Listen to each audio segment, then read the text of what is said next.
La decadencia de la Marina española se venía gestando al compás de la decadencia nacional, pero el golpe definitivo tuvo lugar el 21 de octubre de 1805 con la batalla de Trafalgar, cuyo análisis no es objeto del presente trabajo, y llegó a la mínima expresión en la primera mitad del siglo XIX.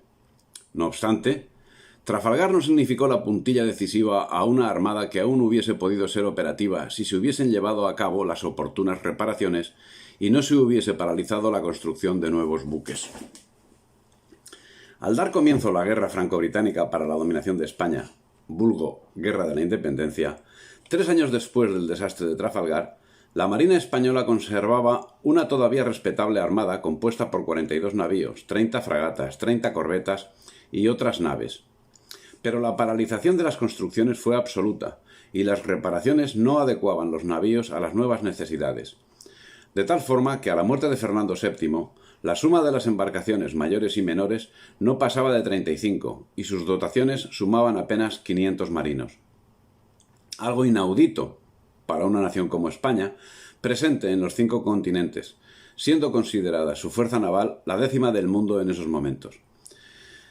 En el concierto europeo, el ejército español estaba valorado entre el 6º y el 8º.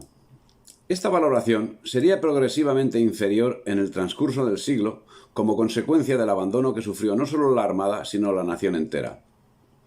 Y es que desde el desastre de Trafalgar en 1805, la Marina fue olvidada como si de ella no dependiese nada, y para la cual el Ejecutivo, que rebosaba mezquindad para todo lo que representase España, nunca tenía presupuestos, por lo que ni se podían construir nuevas unidades ni se podían reparar las existentes. Presupuestos mezquinos, pero presupuestos mezquinos para la renovación y mantenimiento de la flota, no para otros menesteres, llamando poderosamente la atención la diferencia existente entre la Marina en tiempos de Fernando VI, que contó con un presupuesto anual de 85 millones de pesetas, y la de Isabel II con un presupuesto 8 veces mayor, o con la Marina de 1898 con un presupuesto 10 veces mayor que el de tiempos de Fernando VI y 1,5 veces el presupuesto de Isabel II. Carlos II gastaba anualmente 39.973.000 pesetas, Felipe V 84.819.325, Fernando VI, que puso en pie de guerra un ejército de más de 100.000 hombres, creó una marina de 85 buques y dotó con magnificencia todas las clases. Consumió cada año 84.947.849.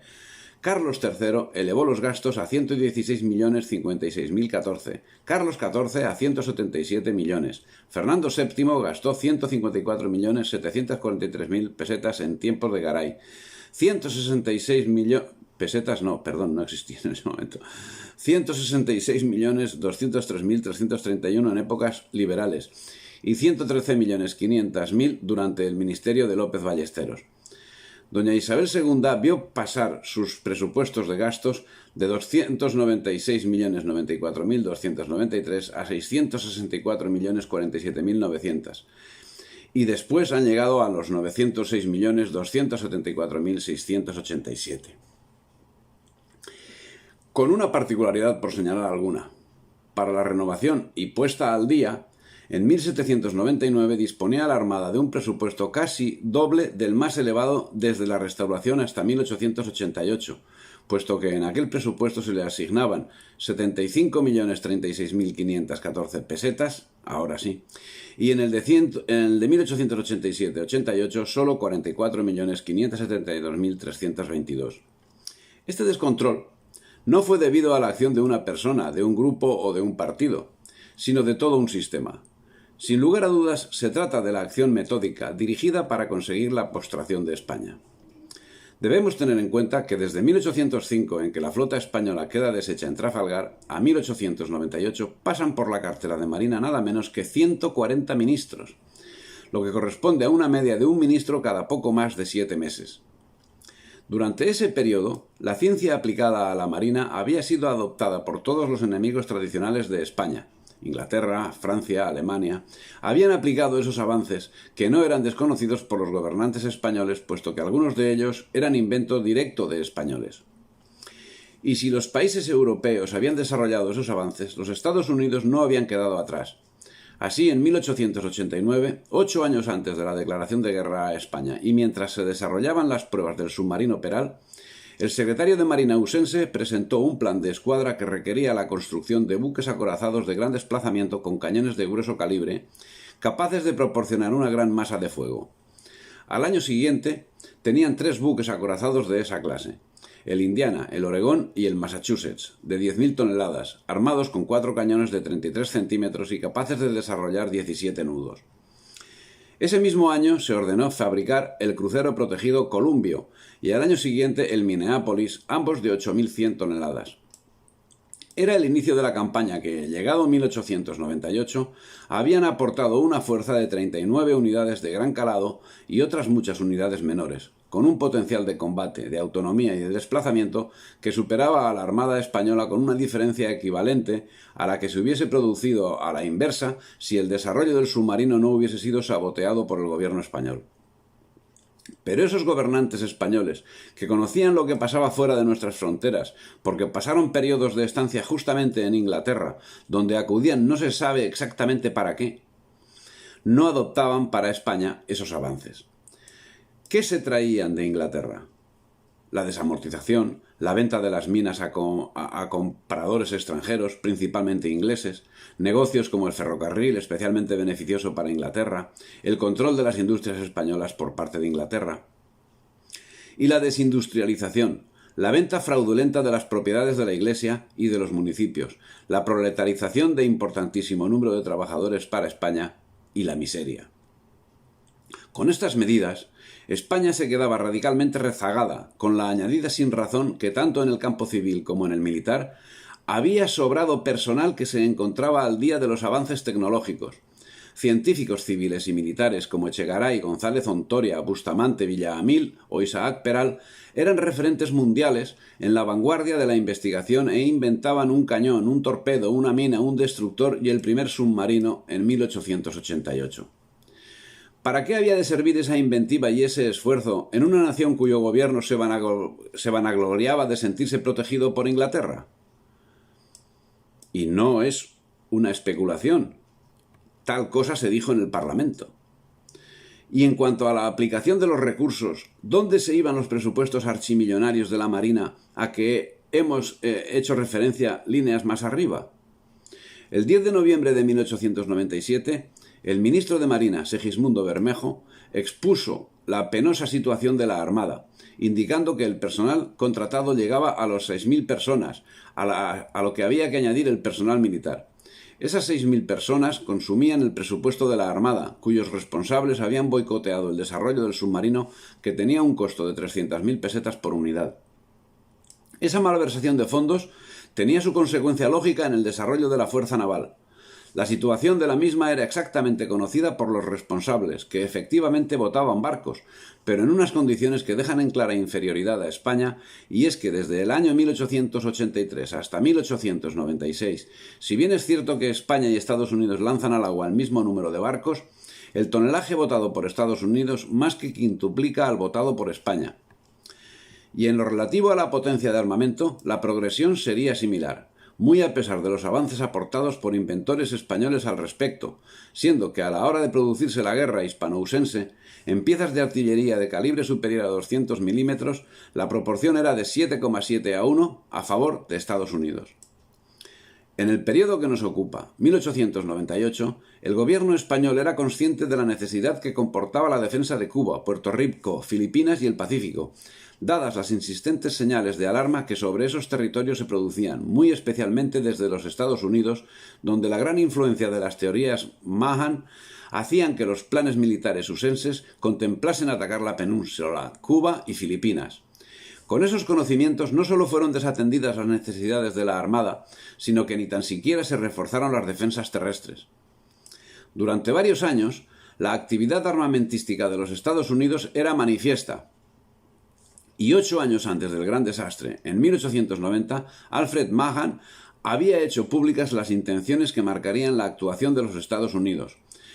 Como la distancia que los separa del Istmo, aunque relativamente pequeña, es aún considerable, los Estados Unidos deberían obtener en el Mar Caribe bases adecuadas para servir de centros de operaciones accidentales o secundarias, las cuales, por sus ventajas naturales, susceptibles de defensa y proximidad al paso estratégico central ya referido, facilitarán a que sus escuadras permaneciesen tan cerca del teatro de la guerra como cualquier otro enemigo, protegiendo suficientemente la entrada y salida por el Mississippi, con esos puertos avanzados en sus manos y manteniendo aseguradas las comunicaciones mutuas entre ellos y el continente, o en una palabra, con una preparación militar adecuada, para lo cual le tienen todos los medios necesarios. Obtendrían los Estados Unidos en ese lugar con matemática certeza la preponderancia que le confiere su situación geográfica y su poderío. Eso decía el manifiesto de Mahan. En la consecución de sus objetivos y como pasos previos, las incursiones filibusteras comenzaron a menudear especialmente a partir de 1868 en Cuba, cuyo litoral es de unos 3.575 kilómetros de longitud. Las contramedidas tomadas distaban mucho de las necesidades reales. Así como primer cordón protector de las costas, se precisaban buques de notable autonomía, tamaño y poder artillero, capaces de detener incluso en aguas internacionales los mercantes expedicionarios, impidiéndoles el acceso, persiguiéndolos y alcanzándolos. La experiencia de las sublevaciones anteriores, apoyadas desde el exterior y por vía marítima, había puesto sobre el tapete la necesidad de contar también con una numerosa flotilla de buques de poco calado, capaces de introducirse lo más subrepticia y rápidamente posible por entre los numerosos canales, sorprendiendo las actividades de desembarco de voluntarios y de material. Ese fue, a la postre, el único capítulo que mereció cierto grado de atención por parte del gobierno, siendo que la mera existencia de esta cobertura guardacosta tuvo un enorme efecto disuasorio para muchos aventureros y buques. No obstante, en ese servicio figuraban tan solo 5 cruceros y 6 cañoneros, todo lo cual era manifiestamente insuficiente, siendo reforzado en 1897 con el aporte de 33 unidades más de poco tonelaje y poca fuerza artillera. Estas unidades reforzaron las unidades operativas que llevaban en servicio 10 años y que para el inicio de la guerra de 1898 estaban inoperativos. El Alfonso XII y el Reina Mercedes desplazaban respectivamente 3.900 y 3.090 toneladas con 84 metros de eslora, 13 de manga y 9,5 de puntal, con un calado de 6,7 metros. Alcanzaban una velocidad de entre 13 y 15 nudos, con una autonomía de 4.000 millas. Carecían de cubierta protectriz y su artillería principal constaba de 6 piezas Hontoria de 16 milímetros, 3 de 57 milímetros, 3 ametralladoras y 5 tubos lanzatorpedos, con una tripulación de 380 hombres. Con esa situación, en los momentos previos al acto final del drama, decía el Mundo Naval Ilustrado de 15 de febrero de 1898. Acabábase la guerra iniciada en Yara y nos cogió el grito de Baire sin barcos, sin ferrocarriles estratégicos y sorprendiendo a nuestros grandes políticos lo que los comerciantes sabían hace tiempo y lo sabía todo el mundo, menos los que no quisieron saberlo. Esa penosa situación fue discutida calurosamente por muchos, pero nadie tomaba cartas en el asunto y, por supuesto, nadie se atrevió a pronunciar la palabra traición para identificar no ya al gobierno de Sagasta en 1898, sino a todos los gobiernos anteriores. En 1898 se hacía alguna alusión lejana a esa traición, pero en los demás casos ni eso. Entonces, como ahora, parece España sujeta a un destino fatal en el que los españoles somos meros espectadores. Muestras de que había conocimiento de la verdadera situación eran reflejadas por la prensa. Así, en 1893, el periódico El Imparcial daba una advertencia. Si un conflicto internacional sobreviene con una potencia cuyo material flotante sea superior al nuestro, la bizarra oficialidad de nuestra Armada sabrá en sus barcos escasos y deficientes consagrarse a la muerte para salvar la honra del pabellón. Pero no es eso lo que sus dignos individuos tienen derecho a demandar y la nación a exigir de sus gobiernos. Gastando el 80% del presupuesto en personal y el 20% en material flotante, no hay marina posible, porque llegado el caso, ese numeroso personal, por heroico que sea, no ha de combatir a nado o en armadillas. Las potencias extranjeras, como ahora mismo, también eran conocedoras entonces de esa situación, por lo que con la tranquilidad que brinda semejante actitud, el 6 de agosto de 1885, el gobierno alemán anunciaba al gobierno español su intención de ocupar las Carolinas, a las que consideraba res nullius, territorio sin dueño. Entonces sí, ahora ya no sucedería lo mismo, se convocaron manifestaciones patrióticas en las principales ciudades de España, mientras dos buques españoles, el San Quintín y el Manila, ponían rumbo al archipiélago para su defensa.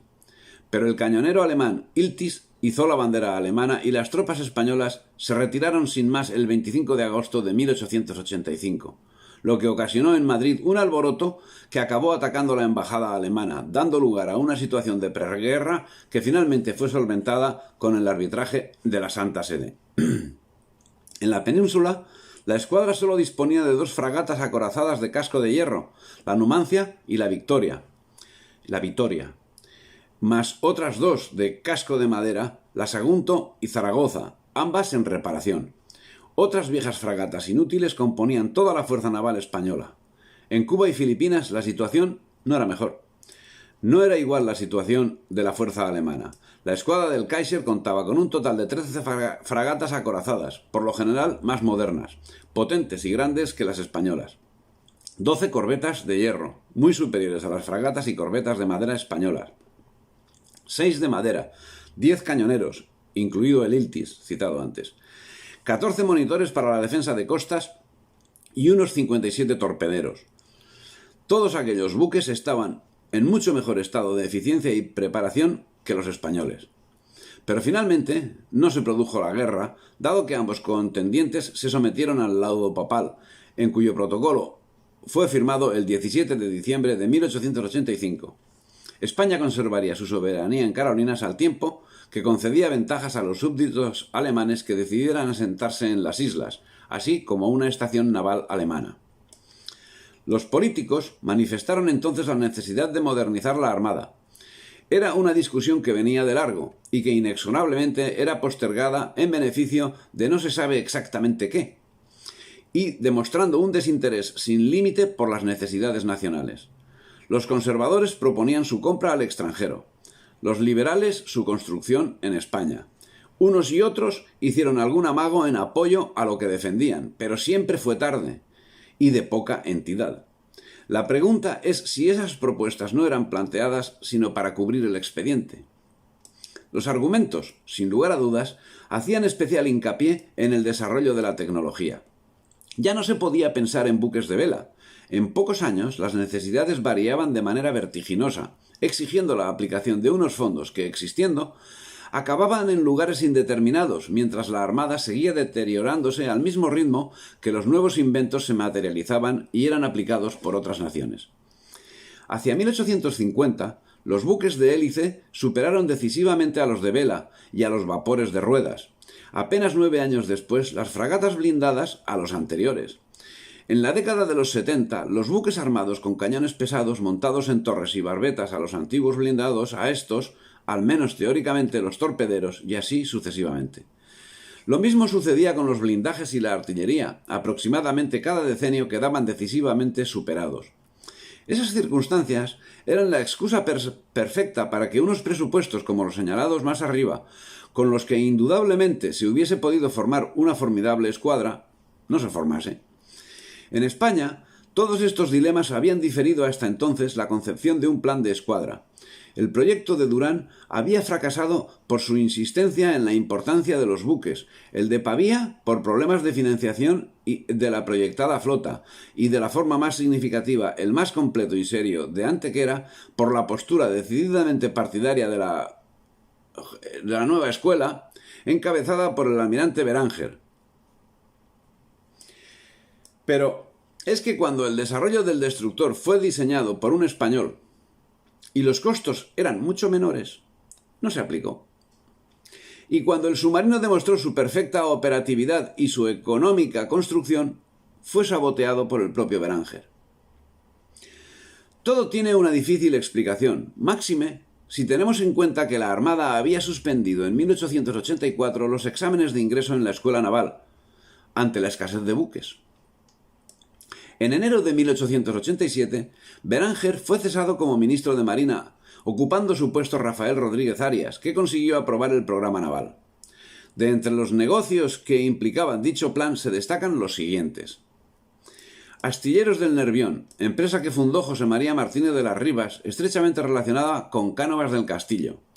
Se le adjudicaron los 3 cruceros principales del programa, aun cuando ni siquiera tenían comenzadas las obras de los astilleros donde debían construirse.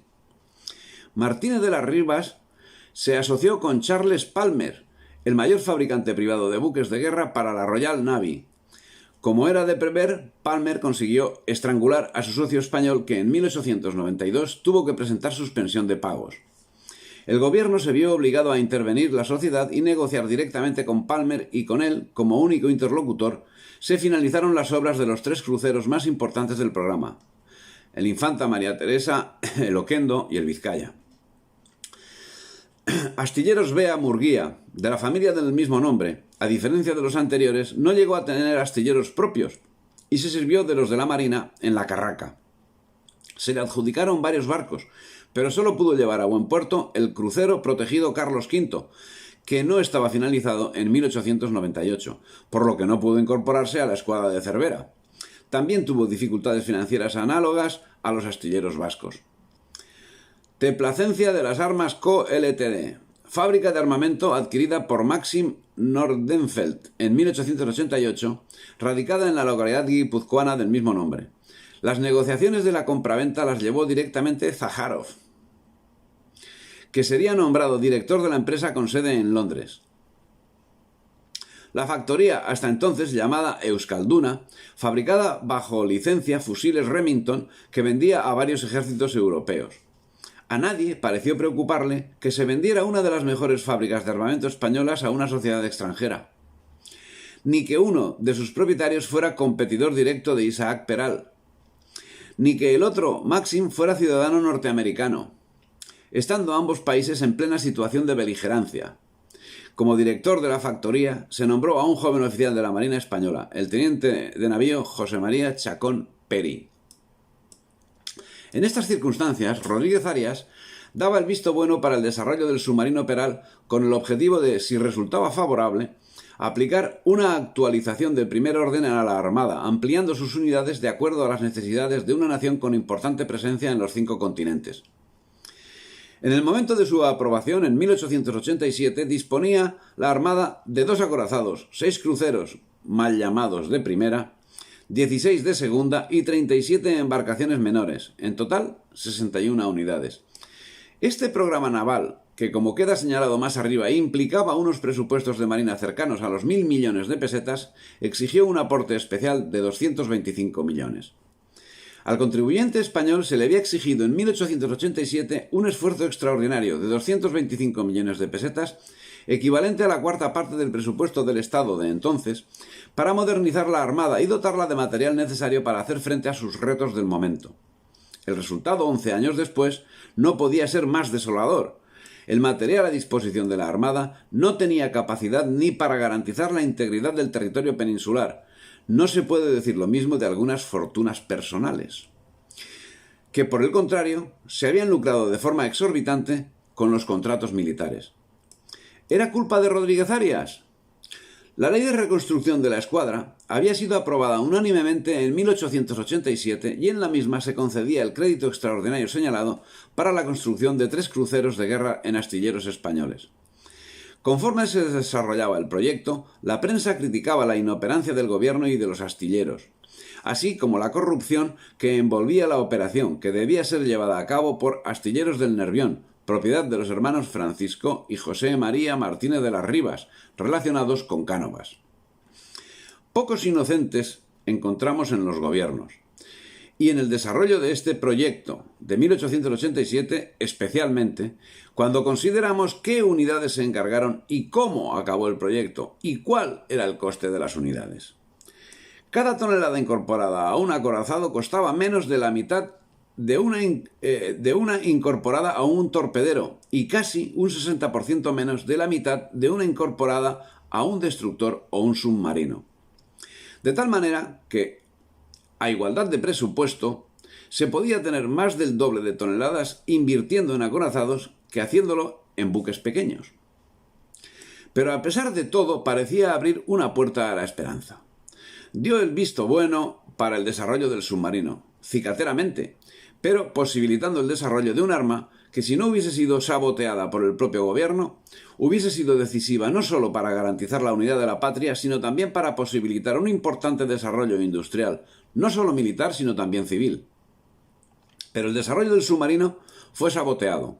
La Armada no se modernizó, y en 1894 seguía el asunto resolviéndose en el Parlamento.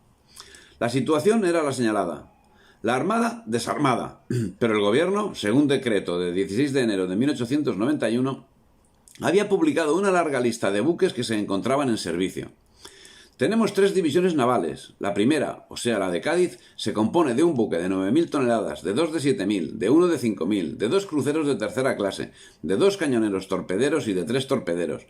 La segunda, o sea la del Ferrol, se compone de un buque de 9.000 toneladas, de 2 de 7.000, de 1 de 5.000, de 2 cruceros de tercera clase, de 2 cañoneros torpederos, de un cazatorpederos y de 2 torpederos. Y la tercera, o sea, la de Cartagena, se compone de un buque de 9.000 toneladas, de 2 de 7.000, de 1 de 5.000, de 2 cruceros de tercera clase, de 2 cañoneros torpederos y de 5 torpederos. La triste realidad era que alguno de estos buques estaba en proyecto, que otros estaban en una construcción inacabable y que por lo tanto no había por entonces más buques dispuestos a entrar en fuego que 2 de los 4 de 7.000 toneladas, y estos antiguos, en constantes reparaciones y sin actualizar el armamento ni las defensas. Al respecto, en 1894, Emilio Díaz Moreu, oficial de la Armada y diputado a Cortes, planteó un debate sobre el estado de la Armada, en el que llegó a afirmar que solo se disponía de 3 barcos en condiciones de combate, y que ninguno de los 3 daba el rendimiento que era de desear. En una situación de preguerra con los Estados Unidos, los 225 millones de pesetas presupuestados se habían gastado totalmente, y España solo disponía, como había indicado el oficial Díaz Moreu, de 3 barcos en condiciones de combatir, y eso en precario. Para aclarar el asunto, Manuel Pasquín, ministro de Marina, nombró una comisión. La comisión Pasquín resultó un éxito, y por Real Decreto de 18 de agosto de 1895 se estipuló que todo buque mayor de 7.000 toneladas sería considerado acorazado. Todo crucero de más de 2.000 como de primera clase, aunque en otras marinas lo eran los del doble o triple tamaño. Y un cañonero de más de 500 toneladas tendría la consideración de crucero de tercera clase. Y todo mucho más económico que el proyecto de 1887. Sin lugar a dudas, un éxito que dejaba tranquilo el gobierno el año siguiente, 1896, cuando el agregado naval de España en Washington emitió un mensaje en el que, entre otras cosas, decía: «Esta República de los Estados Unidos tiene hoy buques de guerra en Hawái, Samoa, Japón, China y Corea, y los tiene para favorecer sus intereses.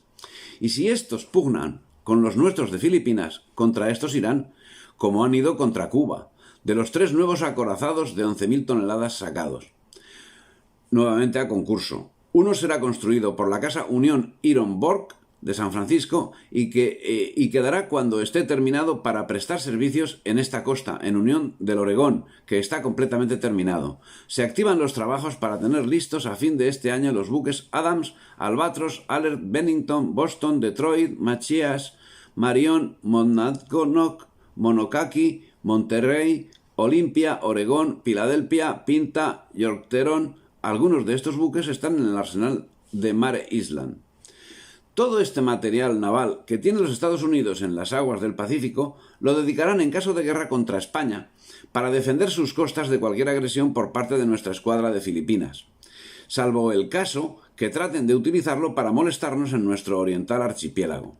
Debe tenerse presente que aunque las islas de Hawái son independientes, están dominadas moralmente por los Estados Unidos y en caso de guerra las utilizarán como punto de apoyo de los buques que envíen a Manila si quieren atacarnos por ese lado». Eso se decía en el Mundo Naval Ilustrado, número 27 de junio de 1898. Pero, ¿cuál era el problema que impedía al gobierno dotar a España de la Armada que su estructura y extensión le reclamaban? ¿El dinero? Manifiestamente no. Según lo señalado hasta el momento, ¿el dinero? Si no hubiesen existido los casi 1.000 millones de presupuesto, había otros recursos manifestados en 1896, cuando las juntas patrióticas españolas establecidas en varias capitales de México, especialmente en Mérida y San Luis de Potosí, plantearon una suscripción popular con el objeto de crear una gran escuadra. No se trataba de una ensoñación, como lo demuestran otras aportaciones y como lo demostró 8 años antes Carlos Casado de la Lisal, tras haber entregado 20.000 libras para el desarrollo del submarino.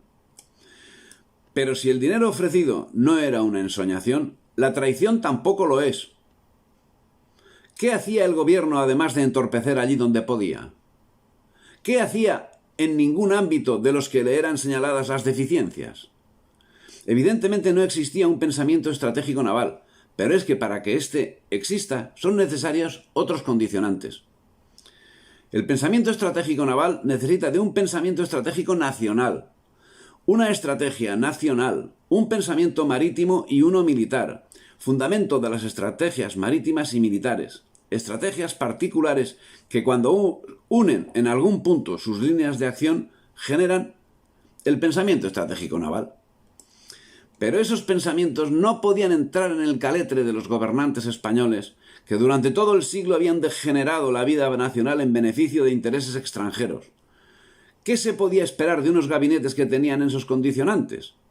España, con un apoyo debilitado, falta de un pensamiento estratégico, no pudo elaborar en la cadena subsiguiente su pensamiento estratégico naval. Un pensamiento que le permitía hacer frente, ocupando un lugar privilegiado, al cambio que se avecinaba.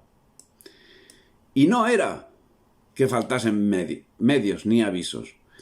En fecha tan caliente como el 30 de enero de 1898, el general Pascual Cervera escribía: «Lo que siempre he dicho de nuestra industria naval tiene su amarga confirmación en cualquier cosa a que se mira.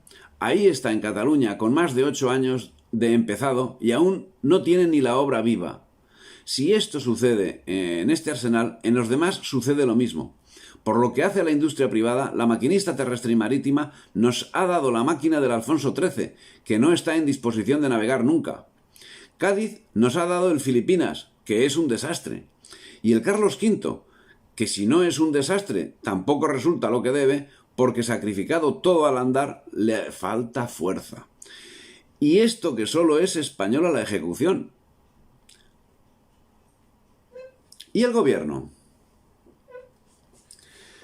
A pagar con dinero ajeno unos servicios que nunca se prestan. ¿Hechos aislados? Hechos continuados. Un eslabón más en el rosario de traiciones que se unían, por ejemplo, a lo acontecido con las embarcaciones de gran calado Hernán Cortés, Pizarro, Vasco Núñez de Balboa, Diego Velázquez, Ponce de León, Sandoval y Alvarado, que no estuvieron listos para 1898, cuando 3 años antes estaban en construcción. Curiosamente, ¿dónde? En Inglaterra. Pero entre los servidores de los intereses británicos, los hay que saben atenerse más a las normas y los que no saben interpretarlas. Tal le sucedió a Cánovas, que si en el asunto del submarino supo estar a la altura de las circunstancias, en 1897 no sabía cuándo cambiar el registro y estaba dispuesto a reunir en Cádiz 18 buques de combate antes de que comenzara el año 1898, algo que no podía permitirse. Su asesinato paralizó la operación y su sucesor, Sagasta, el 30 de noviembre, manifestó que no eran necesarios. Como consecuencia, no adquirió los nuevos barcos, que se manifestaban como imprescindibles para hacer frente a una guerra cantada, sino que hizo más. Paralizó los trabajos de los arsenales, y llegado el momento del enfrentamiento, había barcos, sí, en construcción o en reparación. Sin embargo, adquirió 3 cruceros auxiliares que habían sido rechazados por otros países por tratarse de buques inservibles, y un yate lujosísimo, ese sí era útil, ese sí estaba en servicio, el Giralda. Por el ministro de Ultramar se compraron también, sin intervención de la Marina, los siguientes efectos que llegaron al arsenal de la Carraca el 16 de julio de 1898 en el vapor Yocanna o Cheshire. Según se dice en el texto, 11 cañones de 15 centímetros de zunchos largos construidos en 1878, 20 años antes. 11 más de 15 centímetros de zunchos cortos construidos en 1870, 28 años antes. Estas 22 piezas articuladas estaban desechadas ya por el gobierno alemán. 22 montajes de corredera para plaza, anticuados como los cañones que tampoco pudieron utilizarse. 6.600 granadas ordinarias y 6.600 cargas únicas, que como los cañones y los montajes no pudieron tampoco ser utilizados. 8 cañones de 10 centímetros y medio de tiro rápido construidos en 1891. Estos eran más cercanos. Con sus respectivos montajes de giro central y 2.200 cartuchos de granada ordinaria. Este material, único bueno adquirido entonces, no pudo utilizarse por haber llegado demasiado tarde a poder de España. 6 cañones de 10 centímetros y medio para plaza construidos en 1887 con 6 montajes de corredera, 1.200 granadas ordinarias y 1.134 cargas únicas. Material todo él anticuado, propio cuando más en sus tiempos para artillería de plaza e inadecuado para servir a la Marina. Recordemos que el presupuesto de la Marina para ese año era prácticamente 1.000 millones de pesetas. Lo que no le faltaba al gobierno era dialéctica para confundir. En ese sentido, el 8 de abril, una nota del Ministerio de Marina indicaba: en cuanto lleguen a La Habana los barcos que construyen la primera y segunda escuadrilla de torpederos, más los 4 acorazados Carlos V, Pelayo, Cristóbal Colón e Infanta María Teresa, con los otros buques que están anclados en el puerto de la capital de Cuba, se formarán 2 grandes divisiones navales. La primera estará formada por el Pelayo, buque almirante, los acorazados Vizcaya y Oquendo, los cruceros Marqués de la Ensenada, Alfonso XIII y Conde de Venadito, los destroyers Terror, Furor y Plutón, y los torpederos Ariete, Rayo, Azor y Alcori. La segunda división la formarán el Carlos V, buque insignia, los acorazados Colón e Infanta María Teresa, los cruceros Alfonso XIII, Reina Mercedes e Isabel II, los destroyers Proserpina, Audaz y Osado, el cazatorpederos Destructor y los torpederos Orión, Retamoso, Barceló y Habana. Hablaban de la primera y la segunda escuadrilla. Y justo eso es lo que esperaban los patriotas en Cuba. Pero solo se trataba de palabras. Y en cuanto a las fuerzas de Marina con base en Cuba, no era mejor el escenario. La escuadra del apostadero de La Habana, bajo mando del contraalmirante Ventura Manterola, contaba con 61 unidades, de las cuales 32 eran lanchas cañoneras de menos de 50 toneladas. Todas eran unidades relativamente nuevas, todas de hélice y ninguna de ruedas, y la mayoría era de casco metálico. Otra cosa es el estado operativo en que se encontraban dichas unidades, que francamente dejaba mucho que desear, por el desgaste de 3 años de lucha y de la falta de presupuesto para su mantenimiento.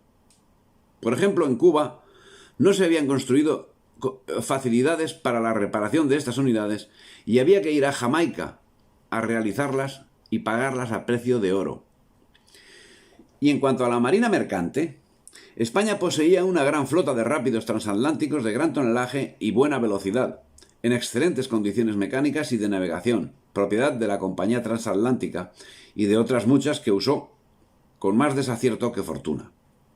España poseía una gran flota mercante de transatlánticos de nueva construcción, curiosamente todos de construcción británica menos el Joaquín del Piélago de 525 toneladas construido por los astilleros de Matagorda, que pudo usar como carboneros, escuchas y auxiliares. La Compañía Transatlántica contaba con 42 vapores en excelente uso, de los cuales 22 alcanzaban una velocidad de navegación superior a las 12 millas y eran de gran tonelaje. Pinillos tenía 5 vapores en excelente uso. Prats, Anzotegui, hijos de J. Jover y Serra, Jover y Costa, Marítima de Barcelona y otras compañías podían ofrecer 127 vapores que hacían un total de 154 buques, 174 si consideramos la totalidad de la flota de la Compañía Transatlántica, con los que no podían ser comparados los de la escuadra, dadas sus excelentes condiciones de vida y eficacia. Y a todo eso hay que añadir que sus capitanes y marinos eran hombres avezados a largos viajes, valientes y tan osados que aún recuerdan los profesionales americanos las bizarrías del Montserrat y otros transatlánticos que rompieron el bloqueo de las costas de Cuba.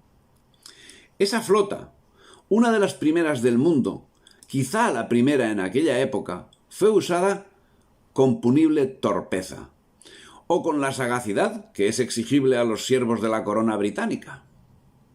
Cervera y su escuadra anduvieron errantes de Martinica a Curazao y de Curazao a Santiago de Cuba, sin encontrar un solo buque carbonero.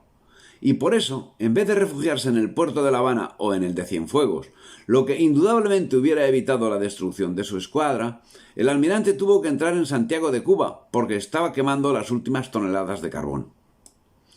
Mientras tanto, el gobierno y la prensa titulados españoles mentían de conformidad con los principios doctrinales del liberalismo, y decían al pueblo español que el poder militar de los Estados Unidos era muy escaso, que su ejército solo contaba con 30.000 hombres, que la marinería de sus buques era incapaz y que sus bases navales no estaban en condiciones de hacer frente a los buques de la Armada Española. Una información falsa que tan solo beneficiaba a los enemigos de España. El panorama era desolador. La Armada Española, al estallar la guerra de Cuba y la insurrección filipina, estaba muy por debajo de lo que era necesario para hacer frente al problema. En 1898, además de las dos fragatas blindadas Numancia y Victoria, a las cuales se les había modernizado su armamento, montándoles 4 cañones de 160 milímetros y 8 de 140 milímetros, la Armada Española contaba con un acorazado, el Pelayo, que estaba en obras, con los 3 cruceros acorazados Infanta María Teresa. El Princesa de Asturias no estaba aún terminado, con el Emperador Carlos y el Cristóbal Colón, al que le faltaba aún su artillería principal. Con 2 cruceros protegidos, el Alfonso XIII y el Lepanto, con 16 cañoneros, algunos aún de madera, 7 destructores y 16 viejos torpederos. Esto era todo lo que disponía la Armada para hacer frente, en caso de guerra, a la flota de los Estados Unidos en 2 regiones tan separadas entre sí y lejos de la metrópoli como Cuba y Filipinas, donde tampoco había bases navales dignas de tal nombre ni por sus defensas ni por sus instalaciones. No había diques para los buques mayores, ni por sus abastecimientos, en especial de carbón de buena calidad, tan importante para lograr de los buques sus velocidades de crucero. Pero ciertamente la guerra del 98 lo fue muy especialmente de carácter periodístico. Cierto que los Estados Unidos iban en vanguardia en ese sentido, atizando el odio contra España, pero ¿qué hacía la prensa española?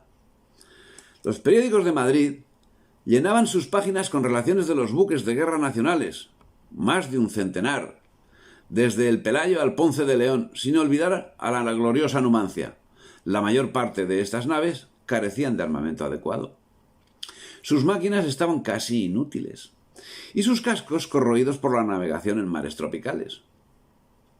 Y para redondear el asunto, entre 1895 y 1898 los Estados Unidos formaron la Armada, mientras España, conocedor del gobierno de esa actividad, no prestaba la menor atención a la defensa nacional, abandonaba el proyecto del submarino, que sin lugar a dudas hubiese sido la solución a los problemas de España.